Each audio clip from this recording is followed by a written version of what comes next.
Praise the lord. హల్లెలూయా. చేతులు ఎత్తుదాం ప్రతిసారి. హల్లెలూయా.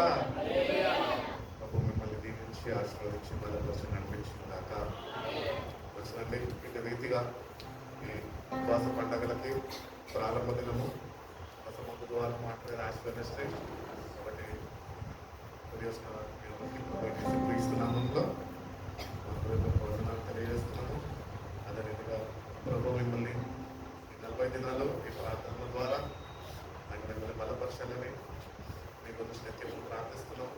మీరు కూడా బలపరచబడాలి, అటు రీతిగానే వెలిగింపబడాలి, అటు రీతిగానే నడిపింపబడాలి అని ఎంతో ప్రయాసంతో కూడిన ఈ పని.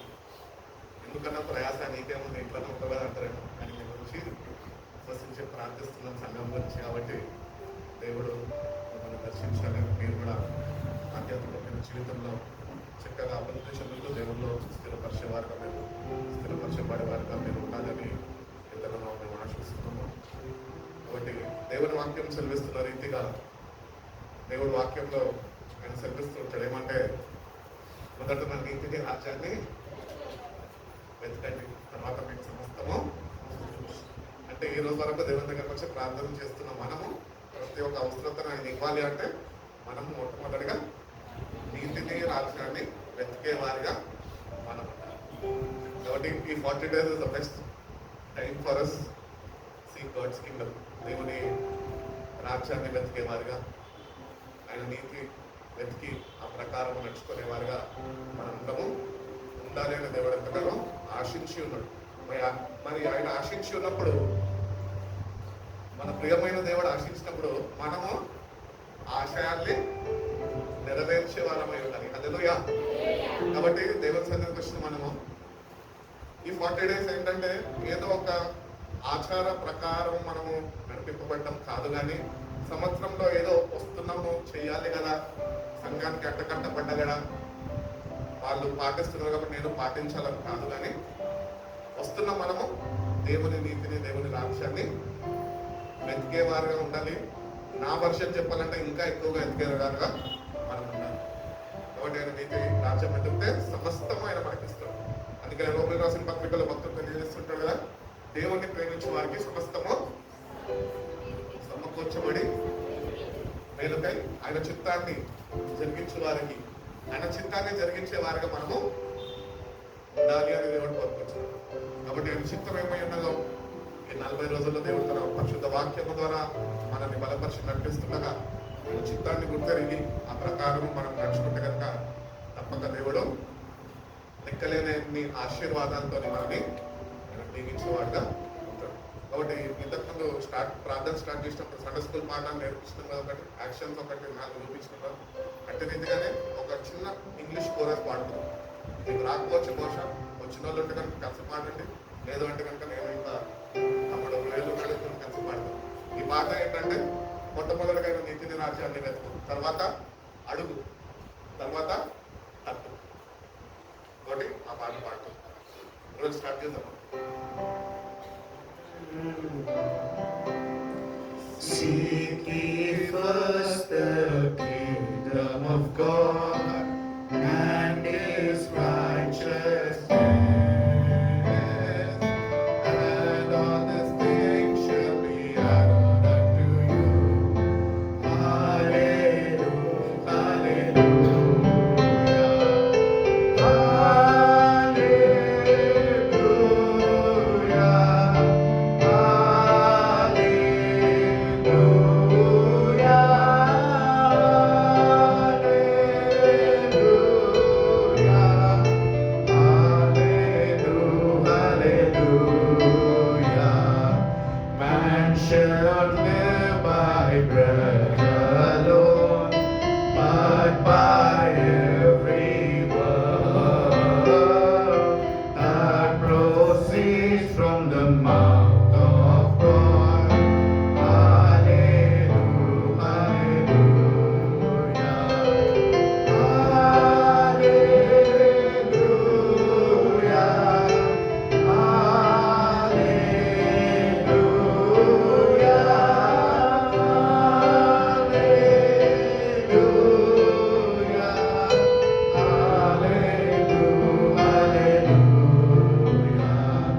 ఉన్నది. ఏంటి అంటే దేవుని రాజ్యాన్ని, సీక్ యీ ఫస్ట్ ద కింగ్డమ్ అనుకుంటే మొట్టమొదట దేవుని రాజ్యాన్ని ఆయన నీతిని వెతకాల, తర్వాత ఈ సమస్తము దేవుడు నీకు ఇస్తా అంటున్నాడు. దాన్ని బట్టి మనము ఆయనకి స్తోత్రాలు చెల్లించేవారుగా మనం ఉండాలి. ఎవరు ఆయనకి నిజమైన స్తోత్రాలు చెల్లిస్తారు అంటే ఆయన నీతిని రాజ్యాన్ని కనుగొన్నవారు. కాబట్టి దేవుని స్థుతిస్తున్నారు. అటు రీతిగానే రెండో చరణం మనం చూసినట్లయితే మనిషి రొట్టె వల్ల కాదు, దేవుని నోట నుంచి వచ్చే ప్రతి ఒక్క మాట వల్ల ఆయన వాడు జీవిస్తాడు అని వాక్యం చెప్పిస్తుంది. కాబట్టి ఈ లోకంలో ఉంటున్న మనము కేవలం ఆహారము తింటే బ్రతుకుతాము అనుకోవడము మన ఫూలిష్నెస్,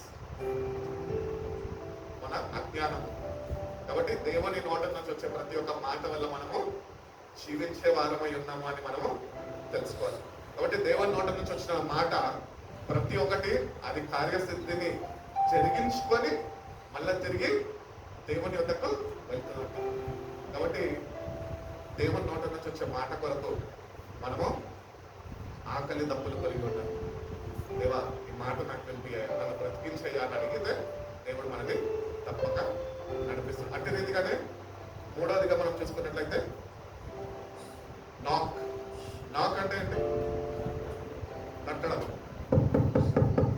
మూడవ ఇంటి దగ్గరికి వెళ్ళి తలుపు తట్టడమే కదా వాడు తీసేది. అట్టి రీతిగానే దేవుని దగ్గరకు వచ్చినప్పుడు తలుపు తడుతున్నాడు, మన హృదయాన్ని తడుతున్నాడు. ప్రకటన గ్రంథంలో దేవుడు చెప్తూ ఉంటాడు ఏమనంటే, నీ హృదయం అనే తలుపు దగ్గర నిల్చొని నేను తట్టుచున్నాను, ఎవడైనా నా స్వరం విని తలుపు తీసిన ఎడల. అంటే ఏమో చెప్పలేము, you're not certain about it. ఏమో నీలో కొంతమంది ఉండొచ్చు, లేకపోతే మనం ఉండొచ్చు, తీసేవారుగా ఉండొచ్చు, తీయని వారుగా ఉండొచ్చు.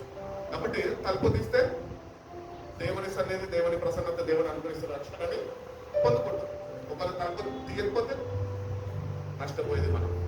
కాబట్టి ఈ పాట అదే మనకు తెలియజేస్తుంది.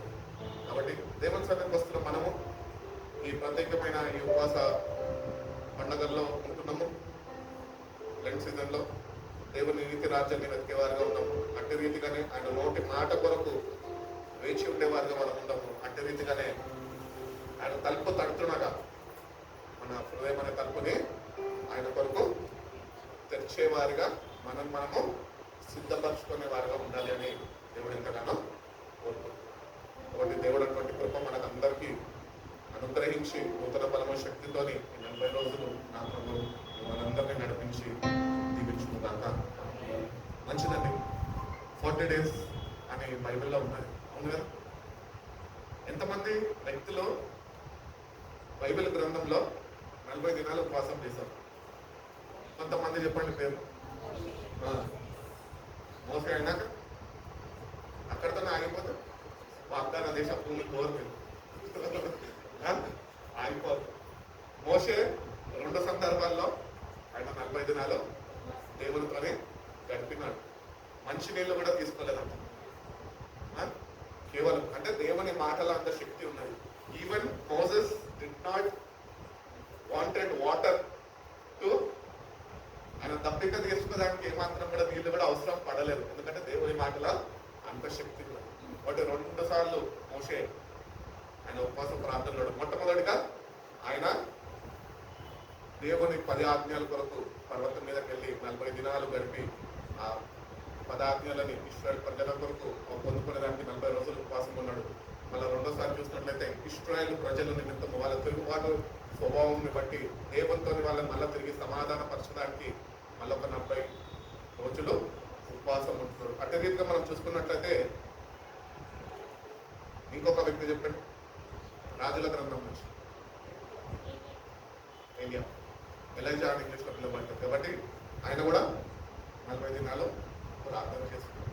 ఎందుకు ప్రార్థన చేశాడు ఆయన? ఎవరితో పోరాటం ఆయనకి? మనతోనే అని చెప్పండి, మనమే మనతోనే పోరాటం. కాబట్టి ఆ హెచ్పిఎల్ మీద కూడా గొప్ప శక్తిని పొందుకునేదానికి 40 రోజులు ఇజ్రాయెల్ ప్రజల పక్షాన్ని వచ్చి ఆయన దేవుని దగ్గర పోరాడినట్టున్నాడు. అట్టి రీతిగా మనం చూసుకున్నట్లయితే యేసు ప్రభు ఈ భూమిపైకి వచ్చారు. 33.5 సంవత్సరాలు ఈ భూమి మీద ఆయన జీవించి ఉన్నారు. 30వ ఏట ఆయన పరిచయంలోకి వచ్చాడు. పరిచయానికి వచ్చినప్పుడు ఆత్మతోనే ఆయన కొనుక్కోబడ్డాడు. ఎక్కడికి అంటే అరణ్యంలోనికి. అరణ్యంలో ఏమన్నా సదుపాయాలు ఉంటాయా మనకి?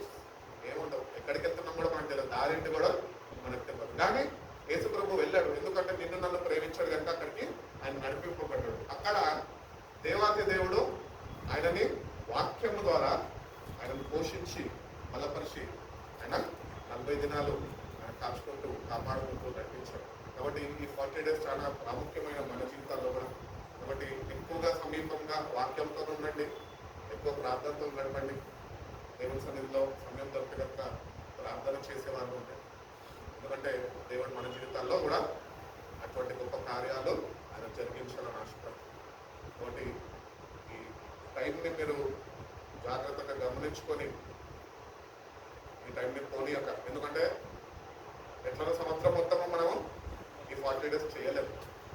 కాబట్టి ఇది ఒక కల్చరల్ యాక్టివిటీ కింద ఆచార ప్రకారంగా వస్తుంది. కాబట్టి మనమైతే వాక్యాన్ని ఆధారం చేసుకొని నడుచుకుంటున్నాం. కాబట్టి దేవుని బిడ్డలుగా క్రీస్తు రక్తంలో కడగబడి ఉన్న మనము ఏంటి అంటే, దేవుడు ఆనాడు ఎట్టి రీతిగా అయితే తన ప్రజలకి శక్తి నుంచి ఆయనతోని 40 రోజులు గడిపే కృపను అనుగ్రహించాడు, అట్టి కృపని దేవుడి దగ్గర నుంచి మనం కూడా పొందుకొని మనము కూడా ఈ 40 దినాలు ఆయనతోని గడిపేవారుగా ఆ నూతన బలం శక్తిని ఆ రూపాంతర అనుభవాన్ని మనము పొందుకునే వారిగా మనం ఉండాలి అని దేవుడు కోరుకుంటున్నాం. కాబట్టి మొట్టమొదటి మనం చూసుకున్నట్లయితే కనుక వస్తున్నాం, ఫాస్టింగ్ ప్రేయర్స్ అనుకున్నాము, లేకపోతే ఫాస్టింగ్ ఉంటున్నామేమో అనుకుంటున్నాం.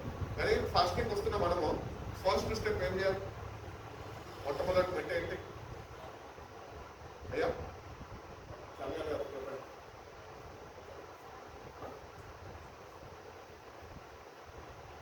చెప్పాలి. యువైల గ్రంథం చెప్తే 2వ అధ్యాయం 12 నుంచి 19 వరకు మనం చదివినట్లయితే కనుక అక్కడ నీ హృదయాలను చూసుకోమంటాడు. మనం బట్టలు చీల్చే రకాలము అని దేవుడు అంటున్నాడు, నీ హృదయంలో నువ్వు చింపుకో, పశ్చాత్తాపడు. నిజమైన పశ్చాత్తాప హృదయము ఆయన పాదాల దగ్గర నువ్వు కుమ్మరించు. ఎవరో ఏమో అనుకుంటారో అనుకోద్దు. నీ జీవితం బాగుపడాలంటే పక్కన వాళ్ళ గురించి మానేసాయి, నీ గురించి నువ్వు ఆలోచించు. పక్కన వాళ్ళ గురించి ఆలోచించినంత కాలము నీ జీవితము ఏమాత్రము ఎన్నటికీ బాగుపడదు.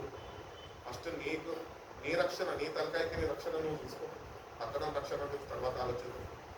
కాబట్టి ఈ 40 days విరిగి నలిగిన హృదయంతో మన ప్రతి ఒక్క అపరాధాన్ని, మన ప్రతి ఒక్క తప్పిదాన్ని, ప్రతి ఒక్క పాపంని ఆయన సన్నిధి దగ్గర ఒప్పుకొని నిజంగా పశ్చాత్తాపడగలిగితే కనుక దేవుడు అటువంటి పరిశుద్ధాత్మ శక్తిని నీకు అనుగ్రహిస్తే కనుక నిజమైన మానవాంశ పశ్చాత్తాపం అనేది దేవుడు మనకి అనుగ్రహిస్తాడు. కాబట్టి నిజంగా ఆ అనుభవంలోనికి మనం వెళ్ళేవారుగా అనుకుంటాం. ఇంకొకటి మత్తయి సువార్త 6వ అధ్యాయంలో అంటారు కదా, 16వ వాక్యం నుంచి 21 వరకు ఒకసారి చదవండి. మత్తయి సువార్త 6:16 మీరు ఉపవాసం చేయనప్పుడు ఎట్లుండకుండా అంట దానికి ముందు వేషధారణ గురించి దేవుడు చెప్తున్నాడు. ఇప్పుడు ఏదో ఉంటున్నామంటే ఉంటున్నామని అందరి ముందు చూపించుకోవాలని ఉంటూ ఉంటాం. అట్టిది కదా, వేషధారణ మనలో ఉండకుండా మనము ఈ 40 దినాలు జాగ్రత్తగా మనది చూసుకోవాలి. Be real, be original. Fake ఎప్పుడు ఉండదు, మనం ఒరిజినల్గా ఉండాలి. దేవుని సన్నిధికి వస్తున్నాము, దేవుడు మనం చూస్తున్నాడు, దేవుడు మనతో మాట్లాడుతున్నాడు. కాబట్టి ఆయన మాట్లాడుతున్న ప్రతి ఒక్క మాటకి మనం సరైన రీతిలో స్పందించి ఆ వేషధారణని విడిచిపెట్టి నిజమైన భక్తుల ముందుకు కొనసాగితే కనుక తప్పక దేవుని శక్తిని మనము పొందుకొని వారమై ఉంటాము అని దేవుడు ఎంతగా ఆశిస్తున్నాడు. అదేవిధంగా మనం చూసుకున్నట్లయితే అపొస్తలుల కార్యాలు 3:19 చదవడం.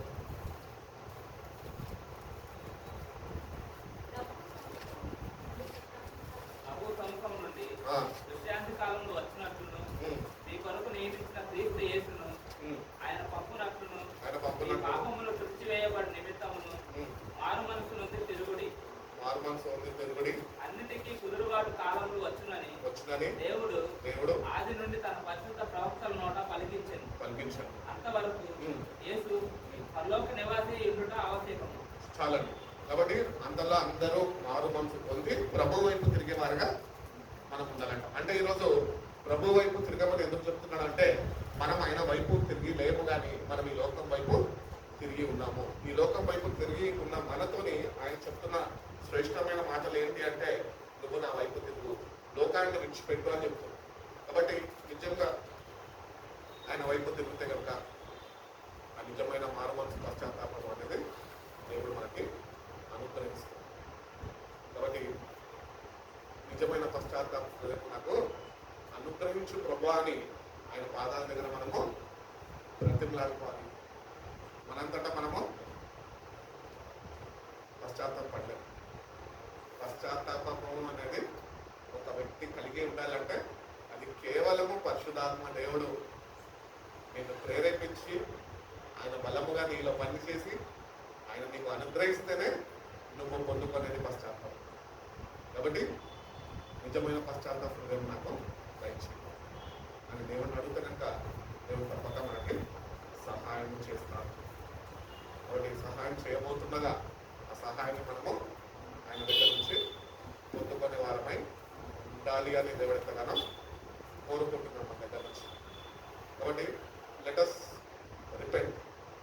మన తప్పిదాలన్నీ మనకు తెలుసు, ఎవరో మనకు చెప్పక్కర్లే, ఎవరో ఫలానా వ్యక్తి ఫలానా ఎత్తి ఉంటాడు అని ఎత్తి చూపక్కర్లే. You know what you are. మనం ఏమై ఉన్నామో మనకు తెలుసు, మనం ఏమై ఉన్నామో ఆయనకి తెలుసు.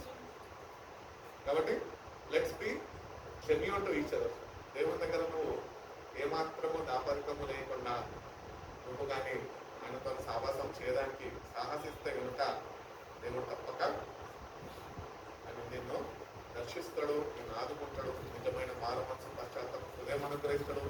ఆయన వైపు ఎట్టి రీతిగా తిరిగి ఆయన వెంబడించాలో ఆయన మనకి నేర్పిస్తాడు, బోధిస్తాడు, బలపరిచి నడిపిస్తాడు అని దేవుడు ఎంతగానో కోరుకుంటున్నాడు. కాబట్టి ఈ 40 days ఉపవాసం ఉండేటోళ్ళు ఉపవాసం ఉండండి. ఒకవేళ లేదు అనుకుంటే చాలా మంది అడిగారు ఎట్లుండాలన్న ఉపవాసం అని. ఉపవాసం ఎట్లుండాలి? పొద్దున్న లేగానే ఏమి తీసుకోకుండా ఉండాలి. షుగర్లు, బీపీలు, గ్యాస్ట్రిక్ ట్రబుల్ ఉండాలని పరిస్థితి ఏంటి? కాబట్టి ఏదో కూడా ఆచార ప్రకారము మనం చేయడం కాదు, కానీ మనము మన అనుకూలతను బట్టి ఒకవేళ చెయ్యలేను అన్నవాళ్ళు ఉదయకాలము ఏమన్నా అదేమి మన ఫ్రూట్ జ్యూసెస్ కానీ లేకపోతే కాఫీ టీ అలవాటు ఉంటే కాఫీ టీ తీసుకొని దినమంతా వాక్యంలో ప్రాంతాల్లో గడుపుతూ మళ్ళీ సాయంత్రం అయ్యేటప్పటికి మళ్ళీ ఏ నిమ్మరసము లేకపోతే కనుక నైట్ టైంకి ఏమన్నా కొన్ని ఫ్రూట్స్ ఏమన్నా తీసుకొని మీ ఫాస్టింగ్స్ని మెయింటైన్ చేయండి. అటు విధంగా నట్టుకోండి. ఎందుకు ఆహారము మానేయాలి అంటే మన శరీరము మనము లోపరుచుకోవాలి. ఎందుకంటే శుభ్రంగా తినేస్తే లేనిపోయిన ఆలోచన వస్తుంది. శరీరం ఊరుకోదు, మంచిదే అది శరీరం. పాపం ఉంది దీనిలో. ఆ పాపాన్ని జయించాలంటే ఇది మొట్టమొదటిగా నల్లగొట్టబడాలి. కాబట్టి శరీరాన్ని నల్లగొట్టుకోవాలి. కాబట్టి కనుకనే మనము కొన్ని రోజులు మనకి అనుకూలం బట్టి ఎక్కువగా ప్రార్థన బలం పొందుకుంటూ వాక్యం చేత బలపరచబడుతూ మన ముందుకి వెళ్ళేవారుగా మనం ఉండాలి అని దేవుడు ఎంతగానో కోరుకుంటున్నాడు. కాబట్టి పౌలు చెప్తుంటాడు, నేను నన్ను బలపరచువాడు నిమిత్తము నేను సమస్తము చేయగలను. You can do it. నీకు ఆశ ఉంటే నువ్వు చేయగలవు. నీకు ఆశ లేకపోతే దేవుడు కూడా ఏమి చేయలేడు. కాబట్టి ఆసక్తిని కనపరుస్తూ దేవా నీ సన్నిధిలో ఉంటుండగా ఈ సహాయం నాకు అనుగ్రహించు ప్రభా. నిజమైన మారు మనసు పశ్చాత్తాపము అనే అనుభవం కూడా నన్ను కూడా నువ్వు మార్చి నన్ను శుద్ధి చేసి ఈ రక్తంతో నన్ను కడిగి నన్ను నడిపించు ప్రభు అని ప్రభుని అడుగుతా కనుక దేవుడు తప్పక 40 days ఆయన సన్నిధికి వస్తాను కనుక ఆయన తప్పక మనని కడుగుతాడు, పవిత్రంగా చేస్తాడు. అదేవిధంగానే ఒక నూతన ప్రారంభము, నూతన ఆత్మీయ జీవితము దేవుడు మన జీవితంలో అనుగ్రహిస్తాడు. 40 days మిస్ చేయొద్దు. ఒకవేళ మిస్ చేసేటట్టున్నా కూడా ఎక్కడ ఉన్నప్పటికీ కూడా ప్రార్థనలో ఎక్కువగా గడిపేవారుగా ఉంటుంది. ఎక్కువ వాక్య ధ్యానము, ప్రార్థన. ఎవరి గురించో ప్రార్థన చేయొద్దు. ఎందుకంటే ఎంతోమంది నీకు ఫోన్లు చేసి చెప్తూ ఉంటారు, మనం ప్రార్థన పడలేం కదా, నా గురించి ప్రార్థన చేయ బ్రదర్ సిస్టర్ అని చెప్తారు. నీ రక్షణను వదిలేసి పక్కన వాళ్ళ గురించి ప్రార్థన చేస్తే it is of no use.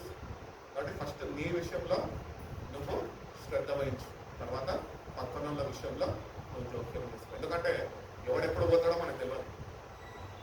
ఆ సమయం ఒకవేళ ఆసనమైందనుకో, దగ్గర పడ్డదనుకో, ఒకవేళ నువ్వే పోవాల్సిన టైం వచ్చిందనుకో, మారు మనసు పశ్చాత్తాపం లేకుండా నువ్వు చనిపోతే దేవుని రాజ్యంలోనికి నువ్వు ఏమాత్రమో ప్రవేశించు. అంటే నీకు అనుగ్రహింపబడిన రక్షణ విషయంలో శ్రద్ధ వహించు. ఒక మాట చూద్దామండి, 2 దినవృత్తాంతాలు 7వ అధ్యాయం 14వ వాక్యం. అది కూడా తిప్పి చూడాలా. నా పేరు పెట్టబడిన నా జనులు ఏం చేయాలంట? నమ్ముతాము.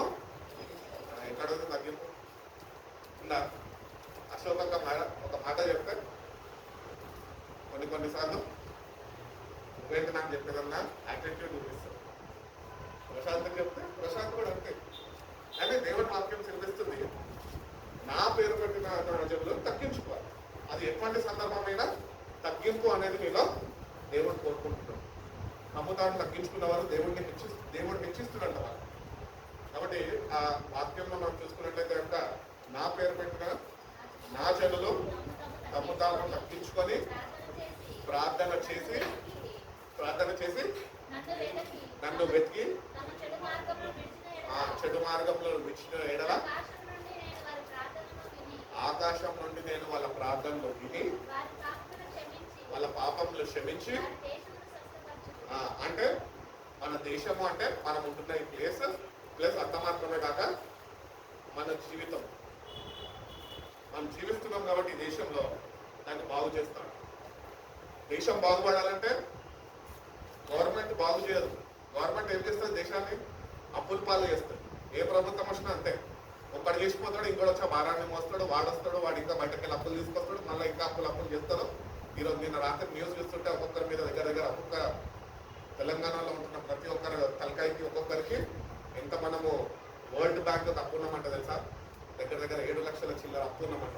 మనకు తెలియకుండా మెట్రోలో తిరుగుతున్నాం, ఎంజాయ్ చేస్తున్నాం, బాగానే ఉంది. కానీ అప్పు అది ఫ్లైఓవర్స్ పడ్డాయి, అప్పే. మీ తాత సొమ్ము కాదు, నా తాత సొమ్ము కాదు. బయట నుంచి తీసుకొచ్చి బాగు చేస్తున్నాము అని ఆ పెట్టుబడి పెట్టి వాళ్ళ లాభాలు వాళ్ళు చూసుకుంటూ ఏ ప్రభుత్వం అంటే ఆ ప్రభుత్వము ప్రజలను నష్టపరుస్తూ వాళ్ళ ముందుకి అభివృద్ధిలోనికి దూసుకొని వెళ్ళిపోతున్నాం. కానీ మనము అట్టి రీతిగా లోకపరంగా ఉండదు, కానీ మనం దేవుని వైపు తిరిగేవారుగా మనం తగ్గించుకొని ప్రార్థన చేయాలి. ఫస్ట్ ఒకటే చెప్పండి, తగ్గించుకోవాలా. సెకండ్ వచ్చేసి ప్రార్థన చేయాలి. మూడోది ఆయనని వెతకాలి. ఇప్పుడు వెతకాలి అంటే ఏం చేయాలి? వెతకాలి అంటే ఫస్ట్ ఏం చేయాలి అమ్మా? ఇప్పుడు తప్పిపోయే ఒక ఎగ్జాంపుల్ చెప్తా, సందర్భం, ఒక ఎగ్జాంపుల్, ఉదాహరణ. ఒక వ్యక్తి తప్పిపోయింది, ఆ వ్యక్తిని వెతకాలి. ఆ వ్యక్తి ఫస్ట్ ఎవరో నాకు తెలియాలి కదా. ఇప్పుడు కృప తప్పిపోయింది అనుకో, ఇప్పుడు కృప నాకు తెలుసు కాబట్టి నేను వెతకడం ప్రారంభిస్తాను. ఈ వీధిలో తిరుగుతా, ఆ వీధిలో తిరుగుతా, అంతా తిరుగుతా. కృప దొరికేంత వరకు నేను తిరుగుతాను. ఎందుకు? నేను ఒక పనిలో ఉన్నా. ఏంటి? కృప నాకు కావాలి, కృపాని నేను కనుగొనాలి, కృపాని నేను చూడాలి, వెతకాలి. నేను చూడాలంటే నా ఆశయాలు తీరుతాయి. సో అట్టి రీతిగానే దేవుడిని కూడా మనము వెతకాలి. ఈ 40 days దేవుడిని వెతుకు వారికి ఆయన దొరుకుతాడు. ఇంతకాలం వెతకలేదేమో, ఏదో భక్తి చేస్తున్నాం వెళ్ళిపోతున్నాం, ఆదివారం వస్తున్నాం, ప్రార్థనలకు వస్తున్నాం వెళ్ళిపోతున్నాం, కానీ వెతకలేదేమో. కానీ 40 days ఒకటి స్పెషల్ ఏంటి అంటే, ఫస్ట్ నువ్వు తగ్గించుకో, తర్వాత ప్రార్థన చేయి, దాని తర్వాత వెతకడము ప్రారంభించు. 4వ మెట్టుగా దేవుడు చెప్తున్నాడు, నీ చెడు భాగాలు నీలో ఏవైతే ఉన్నాయో వాటిని విడిచిపెట్టి. అవి నీలో ఉన్నంత కాలము నువ్వు ఎంత వెతికినా ఆయన నీకు దొరకడు. అవి విడిచిపెట్టాలి అని దేవుడు కోరుకుంటున్నాడు. కాబట్టి దేవుడి ప్రేమను అర్థం చేసుకొని మన చెడు మార్గాల్ని మనం విడిచిపెట్టినప్పుడు దేవుడు అంట ఆకాశం నుంచి మన ప్రార్థనని ఆనందిస్తున్నాడంట. హల్లెలూయా. కాబట్టి ఈ ప్రాసెస్ లో మనం ఉంటేనే our prayers will be heard by God. దేవుడు మన ప్రార్థనలో వినగలుగుతాడు. ఏదో క్రైస్తవులము బాప్తిజం తీసేసుకున్నాము, అన్న బాప్తిజం ఇచ్చేస్తాడు, నేను ప్రార్థన చేసేసుకుంటున్నాను, దేవుడు ప్రార్థన వినిస్తాడంటే వినడు. బైబిల్ ఒక రెఫరెన్స్ నాకు గుర్తు రావట్లేదు అని చెప్తాను. బైబిల్లో క్లియర్గా చెప్తున్నాడు ఏంటి అంటే, పాపుల యొక్క ప్రార్థన ఆయన ఆలకించాడు. పాపులు అంటే వారు వాళ్ళలో పాపము కలిగి ఉన్నవారు. సో నువ్వు ఎన్ని ప్రార్థనలు చేస్తే నీలో పాపం అంటే దేవుడు నీ ప్రార్థనని ఆలకించాడు. అందుకనే అది నీలో చెడు, దాన్ని గుర్తించు. అది నేను ఆత్మీయ స్థితిలో నేను ఎదగనిస్తలేదు. నేను ప్రభుత్వం కోరికొల్పబడదని ఇవ్వకుండా అడ్డుకుంటుంది. కాబట్టి పాపం ఏదైతే ఉందో, చెడు మార్గం ఏదైతే ఉందో దాన్ని విడిచిపెట్టు. నువ్వు విడిచిపెట్టి కానీ నిత్యంగా ఈ 4 మెట్లు నువ్వు ఆచరిస్తే కనుక, ఆ ప్రకారం నువ్వు నడుచుకోగలిగితే కనుక, అప్పుడు దేవుడు తప్పక నీ ప్రార్థనని ఒక్కసారి మన జీవితంలో మనము ఎన్నో ప్రార్థనలు కూడా చేసాం. మనం వ్యక్తిగతంగా, సంఘపరంగా, లేకపోతే గ్రూప్స్లో ఎన్నో ప్రార్థనలు చేస్తుంటాం. అందరూ ప్రార్థన పర్లే, దేవుడికి స్తోత్రం, హల్లెలూయా, చక్కటి ప్రార్థనలు చేస్తాం. నాకు చాలా మంచిగా అనిపిస్తుంది. కొంతమంది ప్రార్థనలతో నేను ప్రేరేపింపబడుతున్నా, ప్రభువా నాకు కూడా అటువంటి ప్రార్థన గురించి ప్రభువా అనుకుంటున్నాను. అంత చక్కటి ప్రార్థనలు చేస్తాం. ప్రార్థన చేయడం ప్రాముఖ్యం కాదు, కానీ నీ ప్రార్థన దేవుడు వింటున్నారా లేదా అన్నది నువ్వు తెలుసుకోవడం చాలా అవసరం ఉంది. కాబట్టి నీ ప్రార్థన దేవుడు ఆలకించాలి అంటే ఈ 4 మెట్లు నువ్వు పాటించాలి. ఆ ప్రకారం నువ్వు పాటిస్తే కనుక తప్పక ఆయన ప్రార్థన అనేది ఆలకిస్తాడు. ఆయన ప్రార్థనను ఆలకిస్తే నీకుంటున్న సమస్యకి కానీ పరిష్కారం అనేది అనుగ్రహింపబడుతుంది, దేవుని యొక్క దొరుకుతుంది. కాబట్టి ఈ సీజన్లో ఈ 4 స్టెప్స్ మనం మెయింటైన్ చేయాలి. ఫస్ట్ ఏం చేయాలి? రెండోది ప్రార్థన చేయాలి. విశ్వాసముతోని ప్రార్థన. విశ్వాస సహితమైన ప్రార్థన రోగిని స్వస్థపరుస్తుంది అని చెప్తున్నాడు. కాబట్టి విశ్వాసంతో ప్రార్థన చేయి. నువ్వు ప్రార్థన చేయగానే విశ్వాసము నీ ప్రార్థనలో ఉండాలి. విశ్వాసం లేకుండా నువ్వేమీ చెయ్యలేవు. నువ్వు చేసే ప్రార్థన వృధా అయిపోతుంది. అట్టి రీతిగా కాక నీ ప్రార్థనకి ఏమంటారు, దేవుని దగ్గర నుంచి రెస్పాన్స్ పొందుకునే ప్రార్థనగా అట్టి విశ్వాసంతో నువ్వు చేస్తే దేవుడు తప్పక నీకు సహాయం చేస్తాడు, నీ ప్రార్థనని ఆలోచిస్తాడు. నెక్స్ట్ ఏంటి? ఆయన వెతకాలి. ఎక్కడ వెతుకుదాం? దేవుడిని వెతకండి అంటున్నాడు. ఎక్కడికి వెళ్తాడు? విజయవాడ పోదాం, అమ్మగారుల గారు ఎక్కడ దొరుకుతాడు? దేవుడు వెతకమంటున్నాడు. ఎక్కడ దొరుకుతాడు? ప్రార్థనలో వాక్యములో నువ్వు కనిపెట్టి వేచి ఉన్నప్పుడు ఆయన నిన్ను దర్శించే దేవుడై ఉన్నాడు. కాబట్టి వాక్య ధ్యానము ఇవ్వాలి. ఎందుకంటే వాక్యమే దేవుడై ఉన్నాడు. ఆది యొక్క వాక్యం ఉండడం, వాక్యము దేవుని యొక్క ఉండడం, వాక్యమే దేవుడై ఉండేది. కాబట్టి దేవుడు ఎక్కడో లేడు, దేవుడు వాక్యం. ఈ వాక్యాన్ని చక్కగా చదువుదాము, ఆ ప్రకారం మన జీవితాన్ని సరిచూసుకుందాము, ఆ ప్రకారం మనము ఆయనని కనుగొందాము. అదేమంటారు, పరమగీతాలు అంటాడు, నా ప్రియుడు ఎక్కడ ఉన్నాడని నేను కనుగొంటున్నాను అంటే ప్రియుడు గారు చెప్తుంటారు. ప్రియుడికి మనం కూడా అట్టి రీతిగానే దేవుని ప్రేమలో ఉన్న మనము, దేవుని ప్రేమిస్తున్న మనము ఆయన నిజంగా వెతుకుతే ఆయన మనకి దొరుకుతాడు. మన చెడు మార్గాన్ని విడిచిపెట్టాలి. కాబట్టి చెడు అనేది మనలో ఉంటుంది. ఇట్లా పౌలు భక్తుడు, అంత పరిశుద్ధుడైన పౌలు అని పేరు పొందినోడు కూడా ఒక మాట పత్రికల్లో చెప్తూ ఉంటాడు, నేను మంచి చేయాలనుకుంటున్నాను కానీ నేను చేయలేకపోతున్నాను. ఎందుకు నేను చేయలేకపోతున్నాను అంటే నాలో ఉన్న పాపము నన్ను ఆ మంచి క్రియను జరిగిస్తలేదు అంటున్నాడు. అంటే ఈ పాపము మనం ఎంత మనము దాన్ని అణిచిపెట్టాలన్నా కూడా అది ఏమాత్రము నీలో అనగదు. అది చిల్లరెగుతూనే ఉంటుంది. అది ఎప్పుడు అనుకుంటుంది అంటే నువ్వు నిజంగా దేవుని వాక్యంతో వెలిగింపబడి నీ మార్గాలను సరిచూసుకొని నిజంగా ఆయన వెతికేవాడిగా నువ్వు ఉండగలిగితే కనుక తప్పక దాని మీద చేయాలని దేవుడు నీకు అనుగ్రహిస్తాడు. వాడు చెడు మార్గం అనేది విడిచిపెట్టాలి. అప్పుడు దేవుడు మన ప్రార్థనను ఆలకిస్తాడు. అట్టి రీతిగానే మన పాపాలన్నింటినీ క్షమించి మనని స్వస్థత వస్తుంది. అంటే ఈరోజు మనకి ఆరోగ్యం ఉంది అనుకుంటున్నాం, కానీ ఆరోగ్యం నిజంగా నాకు లేదు. మనం ఈరోజు అనుకోవచ్చు, ఏమని, నాకేంటి, every single cell in the body is mind, అంత బాగానే ఉంది, ఏ పార్ట్కి ఏ రోగము లేదు అనుకుంటున్నాం. కానీ అన్ని పార్ట్స్కి ఒక రోగం ఉన్నది. ఏమి ఆ రోగం అంటే అది పాపం. ఆ పాపం అనే రోగం నుంచి మనము విడుదల పొందుకునే వారుగా మనం ఉండాలి అని దేవుడు కోరుకుంటాం. అప్పుడు నేను ఆయన స్వస్థపరుస్తాను. కాబట్టి స్వస్థపరచు యెహోవాను నేనే అంటున్నాను. కాబట్టి we have to receive and divine healing from our God. దైవిక స్వస్థతనే మనం పొందుకోవాలి.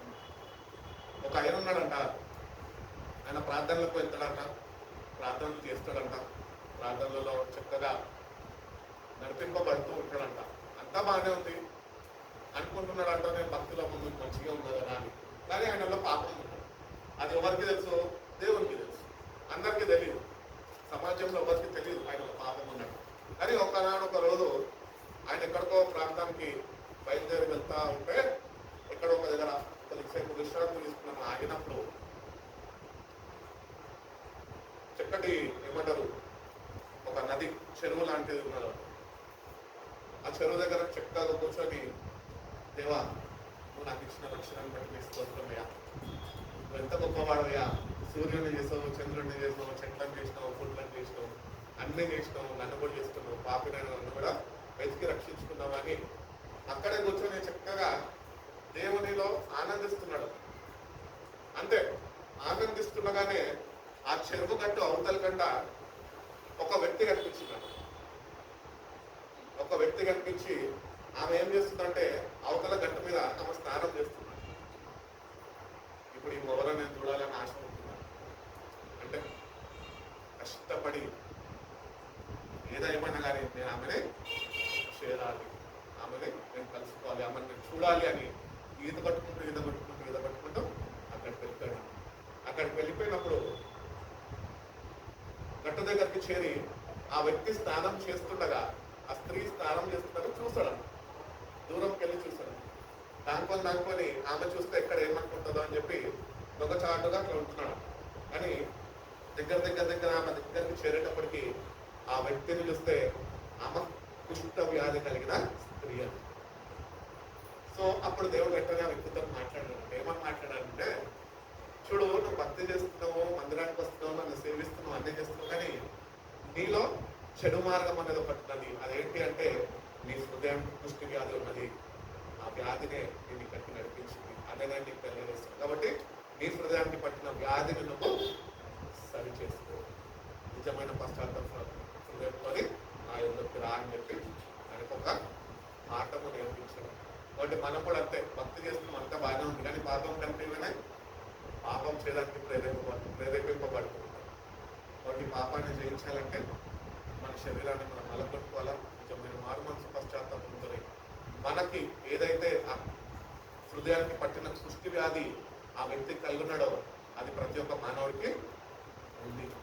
ఆ వ్యాధి నుంచి మనకు విడుదల కావాలంటే క్రీస్తు రక్తము ద్వారానే నీ పాపాలు కడగబడతాయి అని వాక్యం చదివిస్తుంది. యోహాను రాసిన మొదటి పత్రిక 1:9 ఉంటుంది.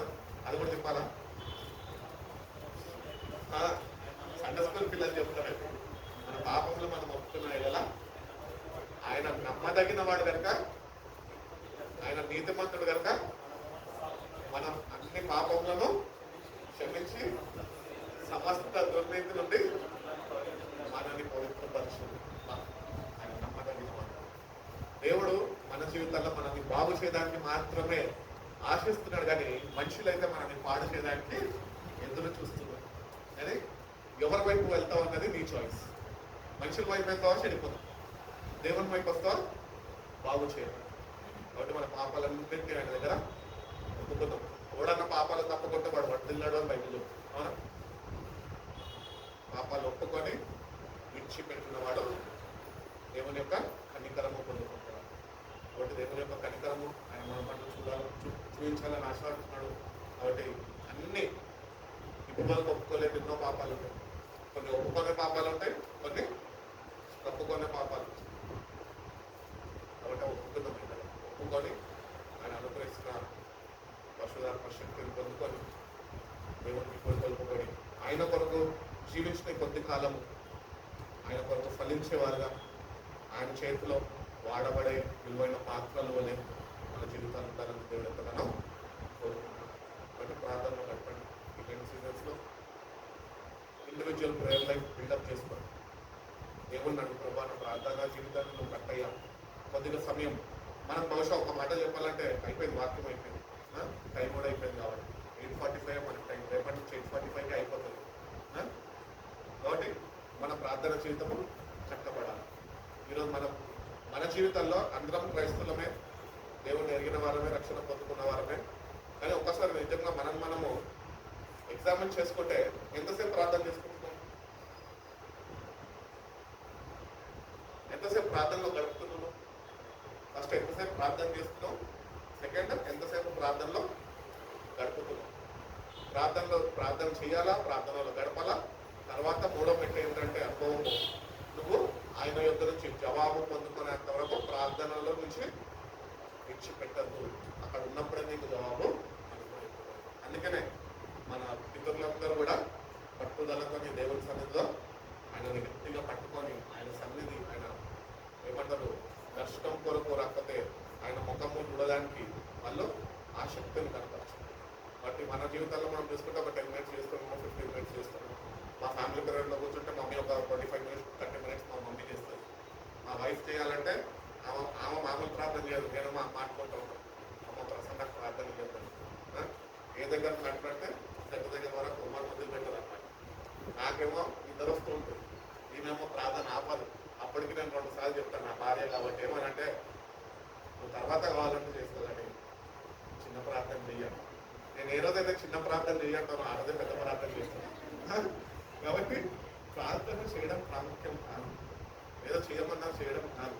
నిత్యంగా నువ్వు ప్రార్థన చేస్తుండగా నీ మనసు దేవుడి మనసు ఐక్యపరచబడుతుంది. అప్పుడు నువ్వు దేవుడిలో ఎదిగినట్టు. నాకు ఓపిక ఉంది, నాకు వాక్చాతుర్యం ఉంది, నేను చేసేస్తా అంటే వద్దు. పెద్దమైన ప్రార్థన చేస్తున్నాను. చిన్న ప్రార్థన చేయి, షార్ట్ అండ్ క్లీన్గా ప్రార్థన చేయి. ఆమెకు చెప్పిన, ఆమెకు తెలియదు ఏమని, ఫ్యామిలీ ప్రేయర్లో ఏ ప్రార్థన చేయాలో ఫ్యామిలీ ప్రేయర్లో ఆ ప్రార్థన చేయాలి. వ్యక్తిగతంగా నీకు చెప్పిన భారాలన్నింటిని బట్టి గంట కాకపోయినా 4 గంటలు చేసుకుని నాకేం ప్రాబ్లం లేదు. ప్రార్థన గది నీకు ఉన్నది, అక్కడ పోయి చేసుకుని చెప్తాను. కాబట్టి మన జీవితంలో కూడా ఏదో ప్రార్థన చేసేస్తున్నామని కాదు, ఆ ప్రార్థన దేవుడు అంగీకరిస్తున్నాడా, ఆలకిస్తున్నాడా, అట్టి రీతిగా మన ప్రవర్తన ఉన్నదా. ఒకవేళ లేకపోతే కనుక ప్రార్థన మానేమని దేవుడు చెప్తలే, నేను కూడా చెప్పను. ప్రార్థన చేయండి, కానీ సరైన రీతిలో ప్రార్థన చేయడము నేర్చుకోండి. నాకు కూడా ప్రార్థన రాదు ఒకప్పుడు, నిజంగా ప్రార్థన రాదు. ప్రశాంత్కి తెలుసు, మా మమ్మీ వాళ్ళకి తెలుసు. 2014-13లో ఇట్లనే అందరూ కోరుకునేటోళ్ళు. ఫ్రైడే వచ్చేది, దగ్గర ఒక 8-10 మంది ఇట్లా రౌండ్గా కూర్చొని సర్కిల్గా కూర్చొని చక్కగా పాటలు పాడేటోళ్ళం. అప్పుడప్పుడే నాకు పాటలు రావు, ఏమో అట్లట్లా ఆ ట్యూన్స్ తెలుసు కాబట్టి వాళ్ళతో ఏదో సాగిస్తున్నాను. దాని తర్వాత రానే వచ్చింది ఏంది, అసలైన పరీక్ష కాలం నా జీవితం. ప్రార్థన సమయం. కొడుకున్నాము, అంత బాగుంది, కానీ ప్రార్థన చేసే సమయం వచ్చింది. ఇప్పుడు అందరూ ప్రార్థన చేయాలి. ఉన్న 9 మంది ప్రార్థన చేయాలి, ఒకరి తర్వాత ఒకరు. అందరూ ఏమనేటోళ్ళు, అందరూ నువ్వు ఫస్ట్ చేయాలి, లేదు లాస్ట్ చేస్తాను రైట్ అని అందరూ స్టార్ట్ చేస్తుంది. 3వ ప్రార్థన 4వ ప్రార్థన చేసే వాళ్ళ దగ్గర ప్రార్థన వింటుండే. విన్నాక ఇంకా నా మనతో వచ్చేస్తాయి. ఎందుకంటే వచ్చిన వ్యక్తులు ఎంత ప్రార్థన చేస్తారో నాకు ఆల్రెడీ తెలుసు. ఒక 2 minutes చేస్తాడు, ఒక 1 minute చేస్తాడు, ఒక 5 minutes చేస్తారు, ఒక 10 minutes చేస్తారు. ఆ టైం క్యాల్కులేషన్తో నేనేం చేస్తున్నాను సార్, ఒవ్వరు కళ్ళిపోతూ ప్రార్థన చేసేటప్పుడు అందరు కళ్ళు మూసుకుని చెప్తుంది. నా టర్న్ వచ్చేటప్పటికి నేను అక్కడ ఉండకపోతున్నాను. అందరు కళ్ళు మూసుకుని ఉండి అన్న ముగింపు ప్రార్థన మీదే చేయండి అంటున్నా. అక్కడ అన్న వెళ్ళిపోయేటండి. ఎందుకంటే భయం, ఎందుకంటే ప్రార్థన చేయడం రాదు, విధానం తెలియదు. కానీ అంచెలంచెలుగా నేర్చుకున్నాను. ఈరోజు కూడా ఈ స్థితిలో దేవుడు నన్ను ఉంచి అనేకుల గురించి ప్రార్థన చేసే ప్రార్థన ఆత్మనిచ్చాడు. అటు రీతిగా ప్రార్థన చేసే భాగ్యాన్ని దేవుడు నాకు కలుగజేశాడు. అంటే నేర్చుకున్నా, ప్రార్థన చేయడం నేర్చుకున్నాను. నేను దేవుడిని ఒకటే అడిగాను, ప్రభా నాకు ప్రార్థన చేయని ప్రార్థన. నేను తెలుగులో చదువుకోలేదు, ఇంగ్లీష్లో చదువుకోలేదు, ఎక్కువగా చదువు మీద ఇది పెట్టలేదు. కాబట్టి ఏమని ప్రార్థన చేయాలో నాకు తెలియదు. కానీ నువ్వే నన్ను పిలుచుకున్నావు. ఇప్పుడు నేను అందరి ముందు నుంచి ప్రార్థన చేయలేకపోతే, ఫర్ ఎగ్జాంపుల్ దివ్య వస్తుంది, అన్న నా గురించి ప్రార్థన చేయాలి, ఏమని చేయను? ఆమె ప్రాబ్లమ్స్ నాకు చెప్తుంది, ఆ ప్రార్థన నాకు రాదుగా, నన్ను ఏం చేయాలి? అన్నేంటి ఇట్లాంటి ప్రార్థన చేస్తాడన్నా అవమానపడ్డ ప్రభావం నాకు నేర్పించు ప్రభావాన్ని ప్రభు దగ్గర నేర్చుకున్నప్పుడు ప్రభు చక్కటి ప్రార్థన నేర్పించాను. సంయోచితమైన జ్ఞానం కావాలి దేవుడి దగ్గర నుంచి. నీ జ్ఞానం సరిపోదు ప్రార్థన చేయడానికి. దేవుని దగ్గర జ్ఞానం పొందుకొని నువ్వు ప్రార్థన చేస్తే, దేవుని జ్ఞానముతోని నువ్వు ప్రార్థన చేయగలిగితే, పరిశుద్ధాత్మ దేవుడు ఆ ప్రార్థనలో ఉంటే, ఆయన నిన్ను నడిపించగలిగితే నీ ప్రార్థనకి తప్పక జవాబు దేవుడు అనుగ్రహిస్తాడు. కాబట్టి మన ప్రార్థన జీవితాన్ని సరి చేసుకుంటుంది 40 days. ఎందుకంటే ఎక్కువ టైం స్పెండ్ చేయండి దేవుడితో. ఫోన్ స్క్రీన్ టైం బంద్ చేసేసి ఎన్ని అవర్స్ కూర్చుంటారంటే స్క్రీన్ మీద మీరు? నేనైతే ఉన్న వాస్తవం చెప్తాను. నా స్క్రీన్ మీద నేను 17 to 18 అవర్స్ కూర్చుంటాను. 17 to 18 అవర్స్, 4-5 అవర్స్ నిద్రపోతా అంటే అంత స్క్రీన్ టైం నాకు. కానీ 40 days స్క్రీన్ పక్కకు పెట్టేస్తాను. ఎందుకు? దేవుని యొక్క ప్రత్యక్షత కావాలి, దేవుని యొక్క ముఖ దర్శనం కావాలి, దేవుని యొక్క పరిశుద్ధాత్మ శక్తి కావాలి, దేవుని యొక్క నడిపింపు కావాలి, దేవుని యొక్క బలము కావాలి. కాబట్టి నా 18 అవర్స్ నేను దీనిలో గడిపేస్తే ఇంకో ప్రార్థన చేయగలుగుతాను? చేయలేదు. అందుకనే దీన్ని పక్కన పెట్టేసినప్పుడు నేను ప్రార్థనలో గడపగలుగుతాను. అప్పుడు ప్రభు ప్రార్థన నేర్పించగలుగుతాను. అట్టి విశ్వాసము నాలో అనుగ్రహించగలుగుతాను. అట్టి విశ్వాసంతో నేను ప్రార్థన చేసే దేవుడు ఆయన కార్యాలు జరిపిస్తాను. కాబట్టి స్క్రీన్ టైంని ఫ్రెండ్స్తో చిట్ చాటింగ్, బయట ఈ టైం పాస్ చేసి అన్ని పని చేసుకోండి. ఎక్కువ వాక్యంలో గడపండి. నాకు మాట్లాడు ప్రభావం ప్రభు నడపండి. నాకు కూడా బైబిల్ ఏం రాదు, ఉన్న వాస్తవం చెప్పాలండి. నేటికి కూడా న్యూ టెస్ట్మెంట్ మొత్తం కవర్ చేసుకున్నాం. న్యూ టెస్ట్మెంట్ ఎన్నోసార్లు చదివినా, ఆ ప్రకారము ఎన్నో ప్రసంగాలు ప్రిపేర్ చేసుకున్నాం. కానీ ఓల్డ్ టెస్ట్మెంట్కి వచ్చేటప్పటికి నాకు కొంచెం బోరింగ్ అనిపించింది. కానీ ఓల్డ్ టెస్ట్మెంటే పునాది. ఓల్డ్ టెస్ట్మెంట్ లేకుండా న్యూ టెస్ట్మెంట్ రాలేదు. కాబట్టి ఓల్డ్ ఇస్ గోల్డ్ అని అందుకనే చెప్తాం. కాబట్టి ఆ వాక్యాన్ని ఎక్కువగా మనము ధ్యానించగలిగితే దేవుడు మన పితరుల పట్ల ఎట్లా ఉండి వాళ్ళని బలపరిచి నడిపించడాన్ని మనం వాక్య ధ్యానము కలిగి జీవించగలిగాక దేవుడు జ్ఞానము మనకు కూడా అనుగ్రహిస్తాడు. అట్టి అభివృద్ధికరమైన మార్గంలో దేవుడు మనల్ని నడిపిస్తాడు. కాబట్టి పౌలు కూడా ఒక చక్కటి మాట చెప్తాడు. ఈ మాట చెప్పి ముగించేస్తాడు. ప్రియుడా నువ్వు అన్నింటిలో వర్ధిల్లుచున్నట్లు ఆత్మలో కూడా వర్ధిల్లావు. కాబట్టి ఈ లోకం మొత్తమును అప్పాయించుకొని ఈ ప్రాణాన్ని పోగొట్టుకుంటే ఎట్లాగో. ఎందుకంటే ఆత్మల వర్ధిల్లుకు దేవుని దగ్గర నుంచి పొందుకునే వారిగా ఉండాలంటే ఎక్కువ వాక్యధారము, ప్రార్థన జీవితం ఉన్నప్పుడే మనకు అనుగ్రహింపబడిన రక్షణ మనము కాపాడుకుంటూ ముందుకు కొనసాగదు. కాబట్టి ఈ 10 days లో ఎక్కువ ప్రేయర్లో గడపండి, ఎక్కువ వాక్యధారం కలిగి ఉండండి, చదవండి. అసలు దేవుడు ఏం మాట్లాడాడు, ఎవరికి ఎంత సహాయపడ్డాడు, ఎవరు ఏమడిగితే ఏ సహాయమో దేవుడి దగ్గర నుంచి వాళ్ళు పొందుతున్నారు. ఎందరైతే ఆచార భక్తి చేస్తూ దేవుడు ప్రజలనే పిలువబట్టు వాళ్ళు దేవుని ప్రజలతోనే కలిసి వాళ్ళు ఉన్నప్పుడు వాళ్ళు శాపగ్రస్తులుగా మారిపోయారు. అట్టి రీతిగా మన జీవితాలు ఉండకూడదు. కానీ నిజమైన భక్తి సాగరాల్లో ముందుకు వెళ్తూ దేవుని యొక్క శక్తిని పొందుకొని ఆ కనుగొంపు వాక్యం ముందు నాకు తెలిసే ప్రభావ అనేక విషయాల్లో నాకు నేర్పించు, బోధించు, నడిపించు ప్రభావ. అట్టి విశ్వాసం నాలో పుట్టించు ప్రభావ అని దేవుడిని అడిగితే కనుక దేవుడు తప్పక వాక్యము చేతనే మన విశ్వాసాన్ని అభివృద్ధి పరుస్తుంది. దేవుడు ప్రతి కృప మనందరికీ ఈ 40 days అనుగ్రహించి మనం బలపరిచి నడిపించిన తర్వాత కళ్ళ మూసుకున్నాం. చిన్న ప్రార్థన చేస్తాం. పరిశుద్ధుడా, ప్రేమ కలిగితే గొప్ప తండ్రినైనా మమ్మల్ని ఎంతగానో ప్రేమించి ప్రభా మరొకరైనా లౌనికనైనా మమ్మల్ని ప్రవేశపెట్టిన విధానం బట్టి స్తోత్రాలయ్యా ప్రభా. ఏదో ఆచార ప్రకారం ఇది జరిగించుకోవడం కాదు కానీ ప్రభా, నిజమైన మారవంతో ప్రభావంతో ప్రభా, నిజమైన తగ్గింపు హృదయంతో ప్రభా, నీ పాదాల దగ్గర మేము చేరి ప్రభా, నీ పాదాలనైనా పట్టుకొని బ్రతిమలాడుకొని ప్రభా, ఆ జీవితాన్ని మేము బాగు చేసుకొని కృపను పొందించి ఈ వాక్యంతో మమ్మల్ని వెలిగించండి. మాలో ఉన్న చీకటినైనా మీరు తొలగించమని అడుగుతున్నాం. వెలుగు సంబంధాలుగానైనా మీరు మమ్మల్ని చేశారు ప్రభా. కాబట్టి వాక్యం మన వెలుగుతో మమ్మల్ని వెలిగించండి.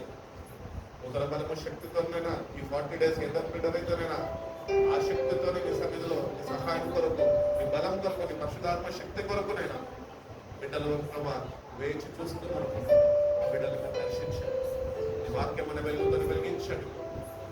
ఈ వాక్యం మమ్మల్ని బ్రతికిస్తుంది అని వాక్యం చూపిస్తుంది. వాటి నేను ఎండిపోయిన మా జీవితాలనైనా మీరు నూతన పరచండి, బ్రతికించండి. వాక్యాన్ని ఆధారం చేసుకొని ప్రభావం మేము ఇంటి రీతిలో ముందుకు నడుచుకోగలుగుతాం. వాక్యానుసారమైన జీవితాలు ప్రభావం మా ప్రతి ఒక్కరికి మేము తెచ్చి నూతన కార్యాలు జరిగించండి. ఈ 40 days కన్నా బిడ్డలైనా ఏ తీర్మానాలు అయితే నీ యొద్ద తీసుకుంటున్నాను ప్రభావం, ఆ తీర్మానాలను స్థిరపరచండి ప్రభావం. దానికి కట్టుబడి కలిగి ప్రభావం నిన్ను వెంబడిస్తున్నావా, నేను గట్టిగా అందుకోలే కృపను ప్రతి ఒక్క బిడ్డకి బిడ్డ ఇచ్చేయండి. బిడ్డలనైనా వాక్యంతో మేము నింపండి. ఈ వాక్యమే జీవం ప్రభు, ఆ జీవంతో నింపండి. అంటే రీతిగా ప్రార్థన ఆత్మని కుమరించండి. ఎక్కువగా ప్రార్థనలో గడుపుతూ ప్రభా ఈ పరిశుద్ధాత్మ శక్తితో నింపబడి కృపను ప్రతి ఒక్క బిడ్డకి బిడ్డ ఇచ్చి బిడ్డలు ఏ అంశాల నిమిత్తమైతే ప్రార్థన చేస్తారు ప్రభా, అవి నీ చిత్తానుసారంగానైనా ఉండే రీతిగా ప్రభా అంటే చక్కటి ప్రార్థన జీవితం బిడ్డలకి మీరు అనుగ్రహించండి. వేరే బిడ్డలకి తోడుగా ఉండండి ప్రభావం. ఈ దినం వరకునైనా మీరు మమ్మల్ని కాచి కాపాడారు. ఈ ప్రారంభించిన దినంలోనైనా మీరు మాతో మాట్లాడి ఉన్నారు ప్రభావ. అనేక విషయాలు మాతో మాట్లాడి ఉన్నారు. మా అవును ప్రభా, ఈ వాక్యమే సత్యము అని చెల్లిస్తున్నాం. ఆ సత్యవాక్యంలో నేను ఇంటి రీతిగా నేను మమ్మల్ని మేము సరిదిద్దుకుంటూ నడుచుకోవాలి. మీరు మాకు నేర్పించి మా జీవితాల ద్వారా నేను మీరే పొందుకుంటున్నాను. నాకు అనుగ్రహింపబడిన ఈ సమయము, ఈ కాలం నేనైనా మీకు సమర్పించుకున్నాను. మీతో గడిపే వారిగా ప్రభా చక్కటి జీవితాలనైనా మాకు అనుగ్రహించి మీరేనైనా మమ్మల్ని నూతనపరిచిపోయి నూతనంగానైనా నేను ఆనందిస్తూ మీరు ఆకలి కొరకు నేను తగిన సిద్ధపాటు కలిగి జీవించే కృపను ప్రతి ఒక్కరికి మీరు దయచేస్తున్నాము. వచ్చిన ప్రతి ఒక్క బిడ్డనైనా మీరు దర్శించండి, వాక్యం చేత బలపరచండి, దీవించండి, ఆశ్రయించండి. మీ అందరైన సంపూర్ణ విశ్వాసము మనం కలిగినైనా ముందు కొనసాగే కృపను ప్రతి ఒక్క బిడ్డకు మీరు దయచేస్తున్నాము. బిడ్డలు మీరు ప్రేమించారు, సన్నిధికి నడిపించుకున్నారు.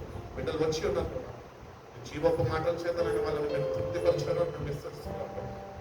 అంటే విశ్వాస మార్గంలో కూడా మీరు అనుగ్రహించి నూతన కార్యాలు జరిగించి బిడ్డల జీవితం ద్వారా మీరే ఘనతమైన ప్రభావం పొందుకుంటున్నాము. తిరిగి మిమ్మల్ని కలుసుకొని ప్రభావం పరిశుద్ధ నామంలో స్తుతించి ఆనందించి ఒక భాగ్యాన్ని మాకు మరొకసారి అనుగ్రహిస్తున్నాము. యేసయ్య పరిశుద్ధ నామంలో ప్రార్థన వేడుకొచ్చున్నాము తండ్రి. ఆమేన్. యేసు రక్తమే జయం, శివ రక్తమే జయం. ప్రభు యేసు రక్తం సంపూర్ణ విజయం. అపా దగ్గర కష్టపడిన యేసయ్య పరిశుద్ధ నామం స్తోత్రం కలుగును గాక.